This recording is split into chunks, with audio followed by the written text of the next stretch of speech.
Ich glaube, wir können beginnen.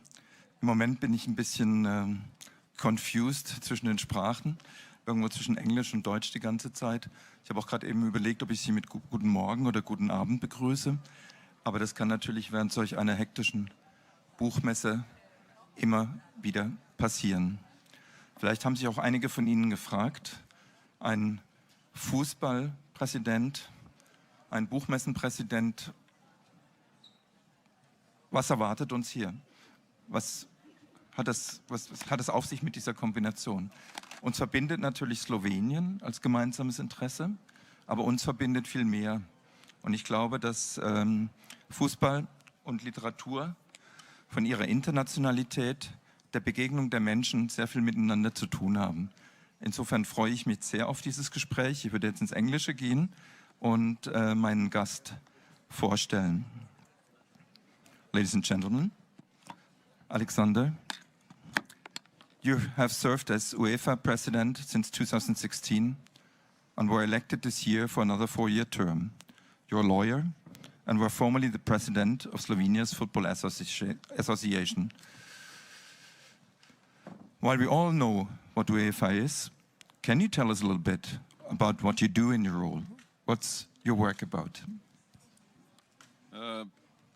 UEFA is the biggest sports organization in the world. It's 4 times bigger than FIFA.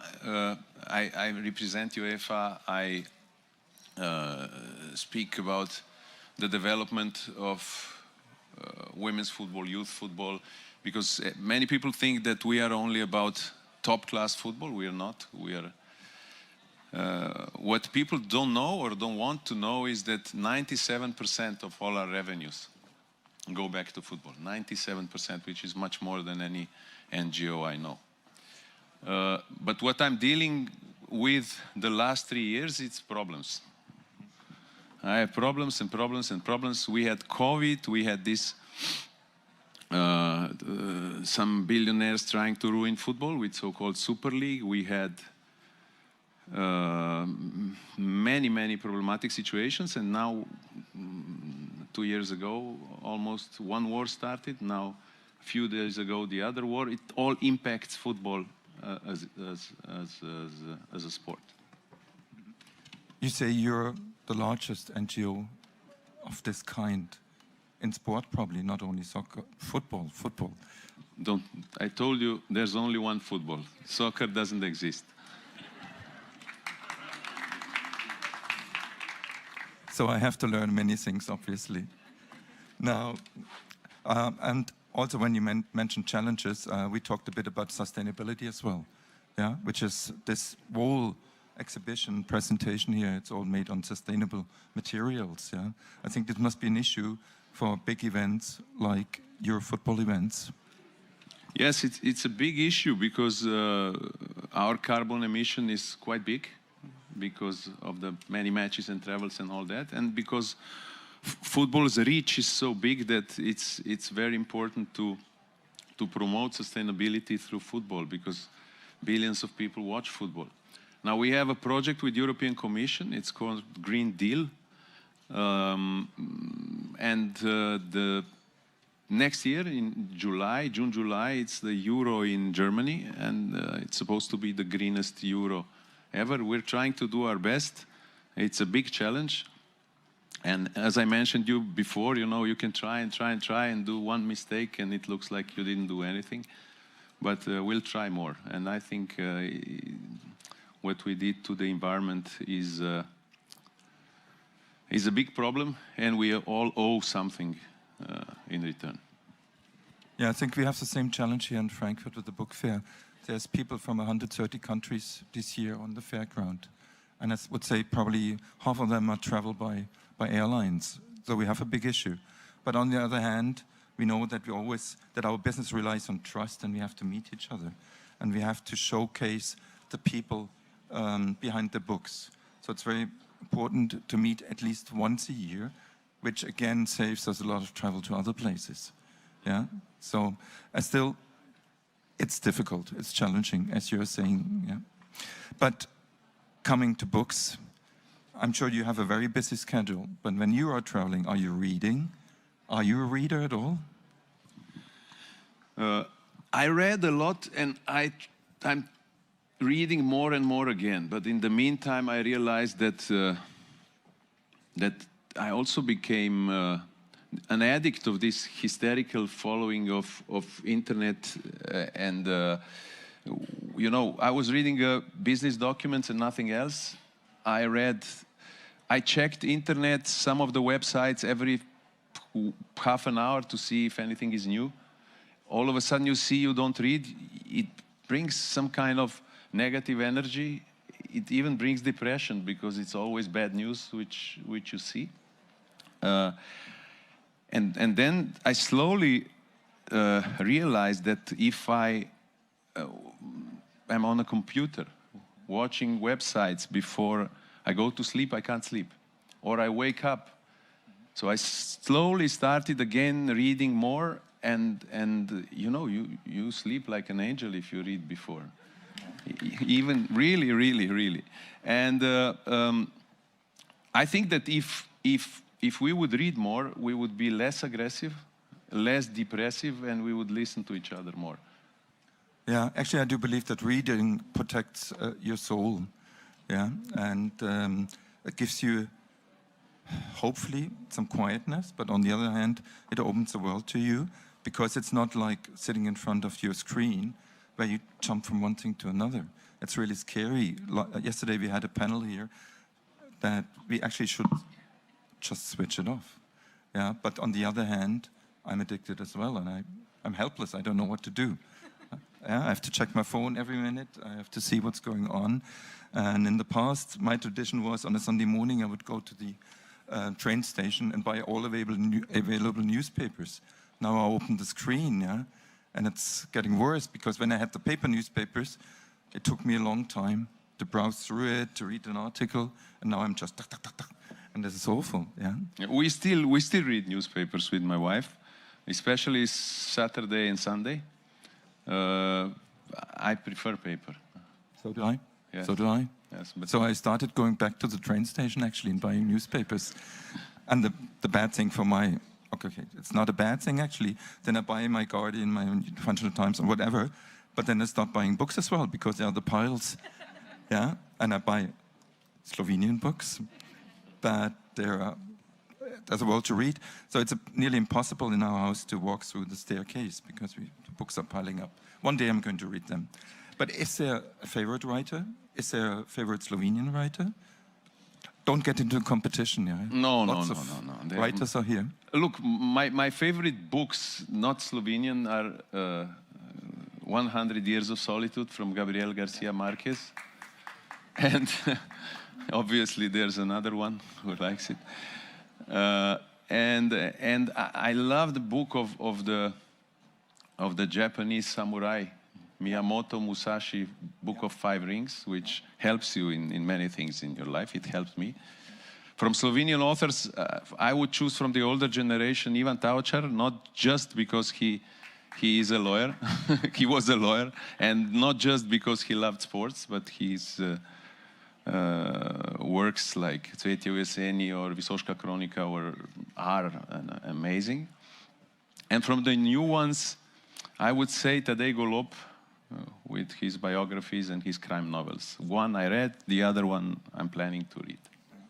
With Musashi, this was one of the first books. I used to work for the publisher. It's 35 years ago when it came out. And it really impressed me as well, yeah, because it was one of the first books.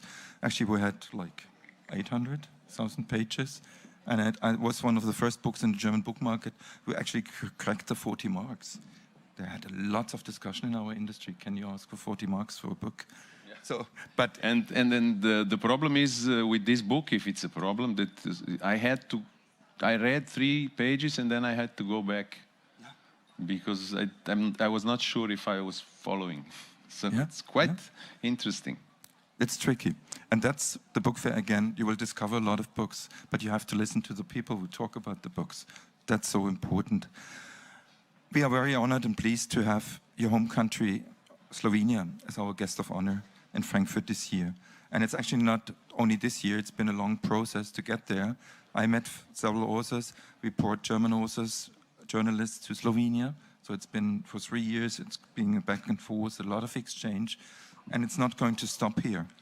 In the city of Frankfurt, we are going to have further exhibitions. Your wife will like this, till early next year. But also we are working very closely with the Book Institute. Katja, where are you? Yeah, so it's also about the sustainability of this event for the writers, which is so important.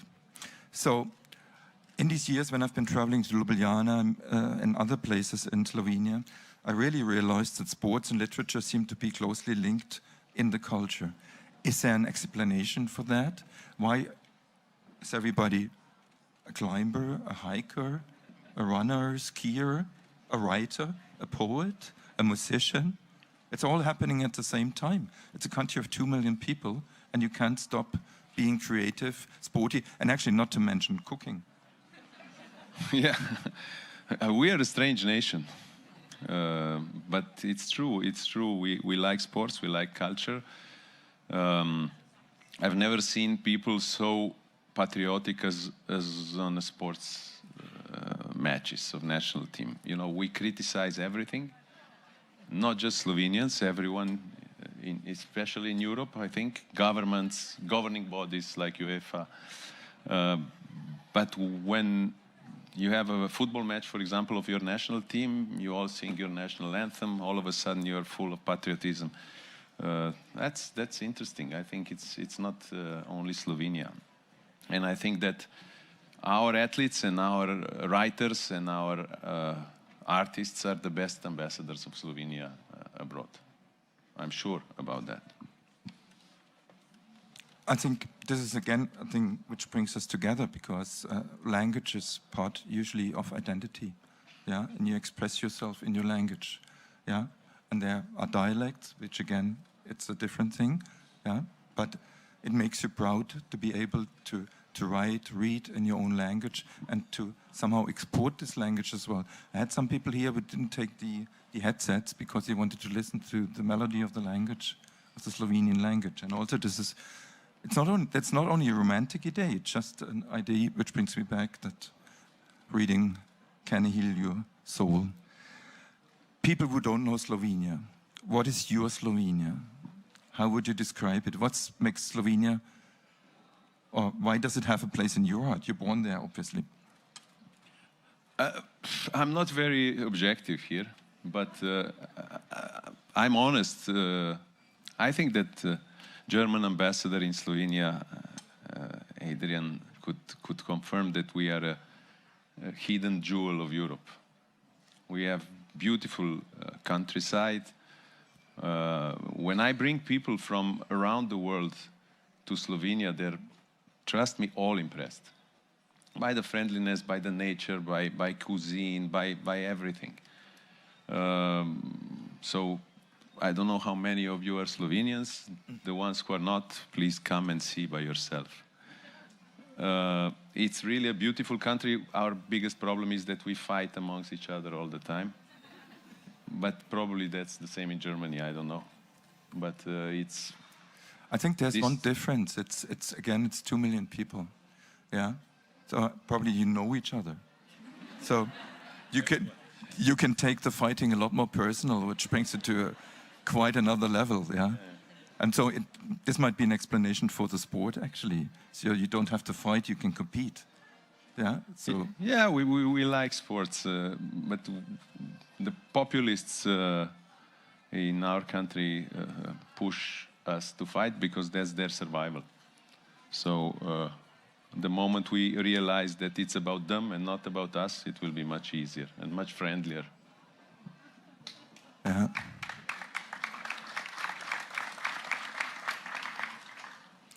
When I usually go from my hotel in Ljubljana through the city, I go down to the river, and there's a monument. Yeah, we usually would have a Hindenburg or Bismarck monument in Germany. You have an artist on this monument, so I think you have to think about it. Yeah, putting an artist on a monument is something else. Yeah, I think populistic people would put somebody else on this monument. I agree, and don't forget he was a lawyer as well. Artist and lawyer. obviously made a mistake not to study law. I'll change that. Yeah, after the book fair, I'm going to start all over. Another thing which impressed me, I think it was not the last time, but the time before, I met a lady from Amnesty International, and we were talking about these bicycle demonstrations. Yeah, you had, this impressed me as well. Yeah, how people went onto the streets. Yeah, and you could feel it, the spirit of the city. That's also, how would you call it, city of resistance? Yeah, it was impressive for me as well. And impressive mainly, or also because it was so unviolent. Yeah. It was just driving around, positive spirit, no destruction, no aggression, which is not easy with so many people. Yeah. So it was just the right way to protest. Yeah.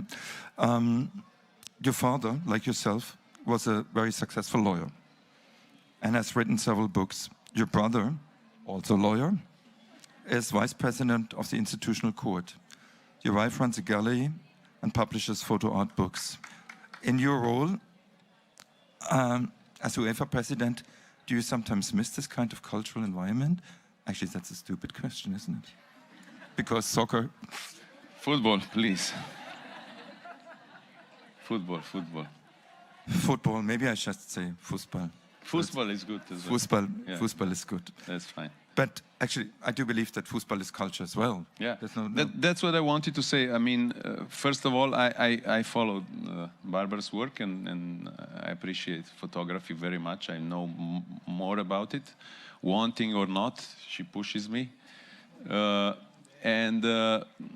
know, I always say football is also art. It's also culture. It's part of our culture in Europe. If it wouldn't be part of our culture, football would be gone as it is, and it would be completely commercial. But about the importance of football, it's one funny example. My father has a PhD in law. My brother has PhD in law. My sister has 2 PhDs in architecture and philosophy. Okay. So I'm the only son of my parents without any PhD. But I was the one invited to give lectures in Oxford and Harvard. Yeah.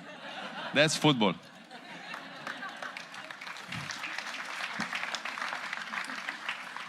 Maybe you have to talk to your sister as well to give up on one of her PhDs and hand it over. We have an initiative here in Frankfurter Buchmesse, which is called Fußball trifft Kultur.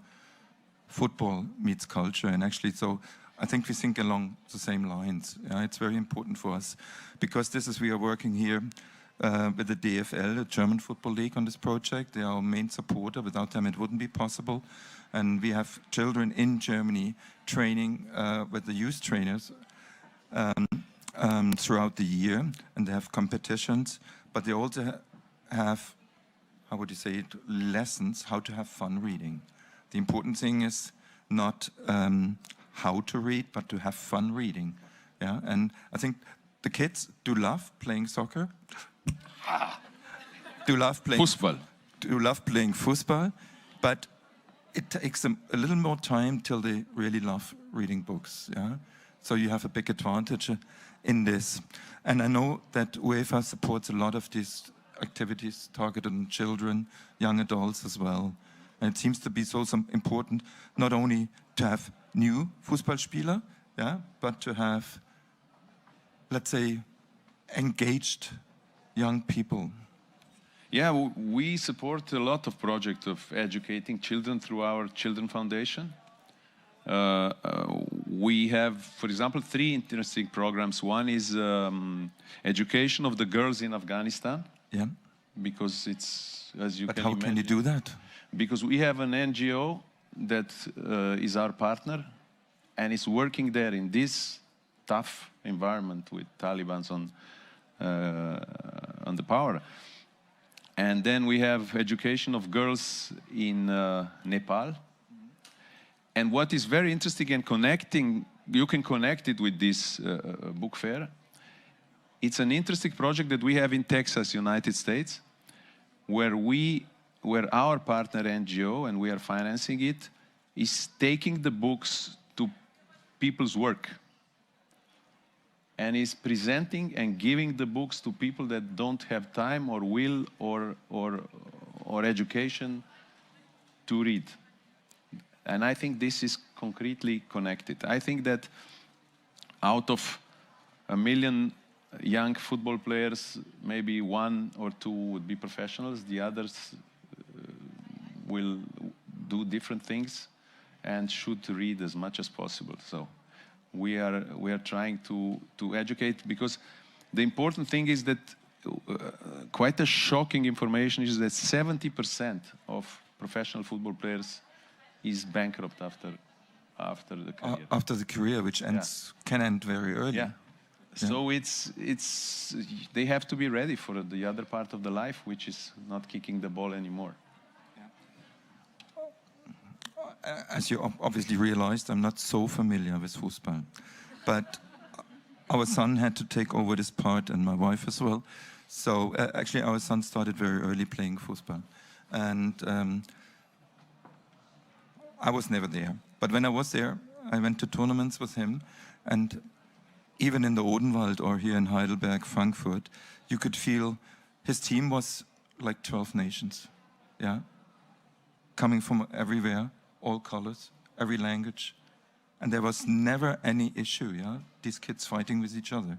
They formed a team across the borders and across the languages.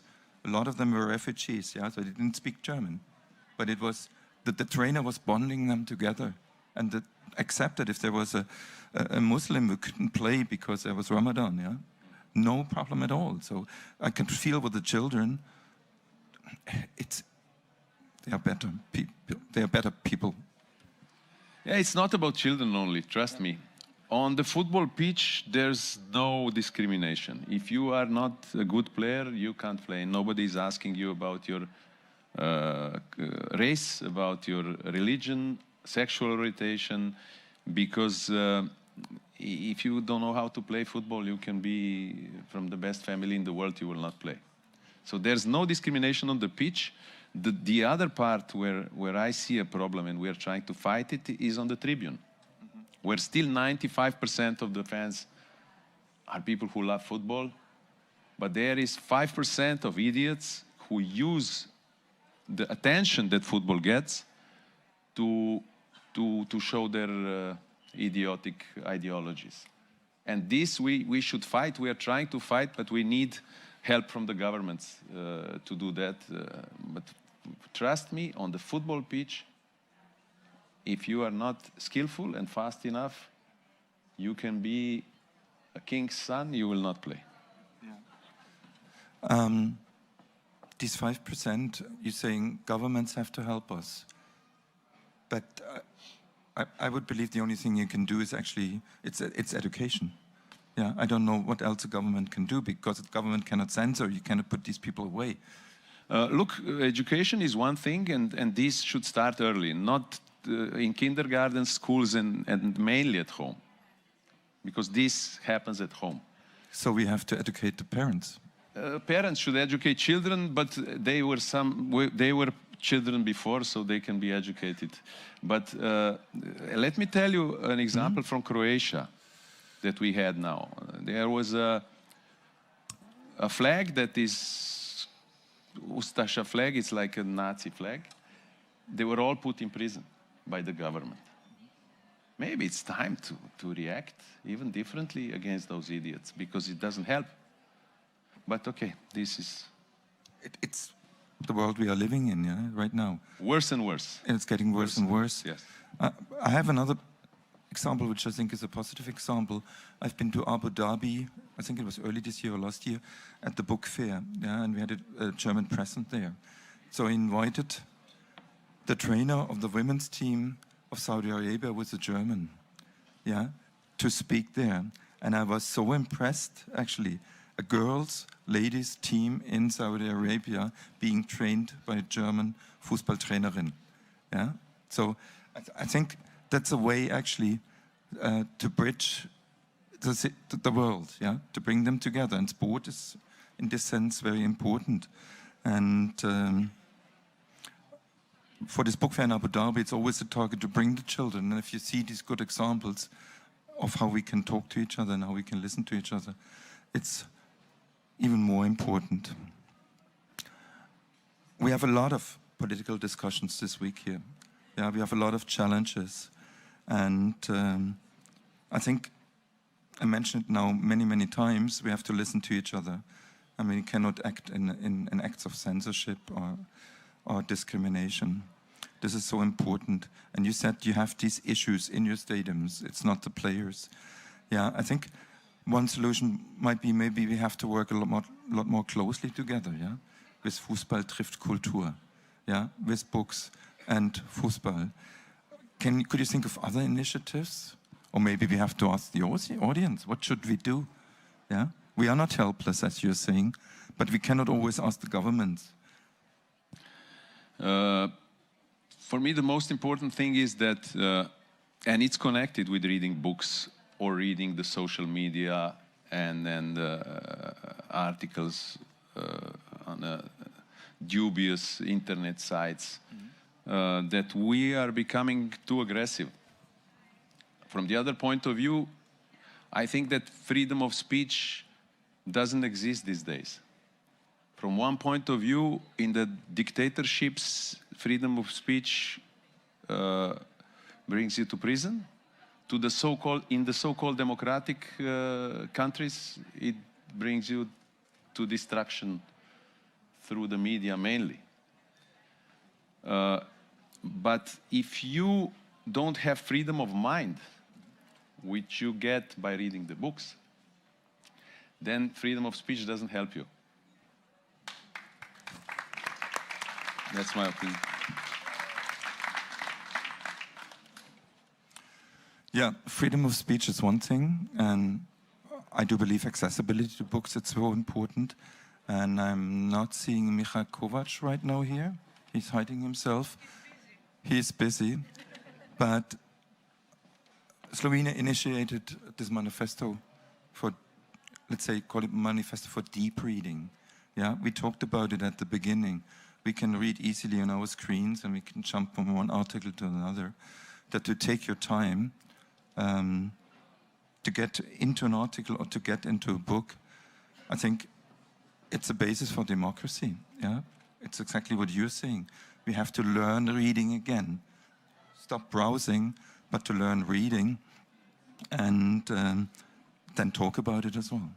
I think this is so important. Yeah, I fully agree. I think we should discipline ourselves, which is not easy, you know, because when I sit on the airport, I always check something. I can't even have lunch without trying to get some news from the world. And I'm trying to discipline myself to calm down. When you read the book, if you want to understand the book, if it's not really simple, you have to concentrate on the book. If you browse, you don't concentrate on anything. So I fully agree. Accessibility to the books is very important. So, Alexander, thank you very much. I think we all understand now what brings us together. Yeah.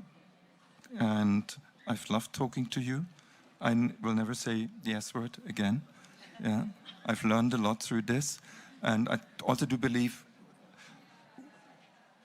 Fußball and Lesen, we have to work a lot more closely together. And yeah, it's important. It's important to listen. Vielen Dank. Thank you very much for inviting. Hvala.